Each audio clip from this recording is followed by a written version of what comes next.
यह देखकर तो मैं भी दंग रह गया कि किस प्रकार भोजपुरी सिनेमा के सुपरस्टार खेसारी लाल यादव की फिल्म फरिश्ता को थिएटर में देखने के लिए पवन सिंह पहुंच गए। जैसा कि आप लोग जानते हैं दोस्तों, भोजपुरी सिनेमा के दबंग सुपरस्टार खेसारी लाल यादव की एक फिल्म रिलीज हुई है, जिसके टीजर ने भोजपुरी इंडस्ट्री में काफी बवाल मचाया था। और यह सब देखने के बाद लगता है भोजपुरी के दबंग सुपरस्टार खेसारी लाल यादव की यह फिल्म भोजपुरी इंडस्ट्री की सारी रिकॉर्ड तोड़ देगी, क्योंकि इस फिल्म को लेकर भोजपुरी के दो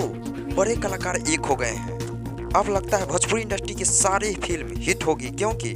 जो ऑडियंस खेसारी पवन के विवाद की वजह से अलग अलग हो गए थे, वह ऑडियंस अब दोनों सितारों को अपना प्यार दिखाएंगे। और साथ ही साथ अब भोजपुरी इंडस्ट्री में कोई विवाद होने की आशंका नहीं जताई जा रही, क्योंकि हाल ही में जब पवन सिंह पर पत्थर मारा गया था तो खेसारी लाल यादव ने उसका विरोध करते हुए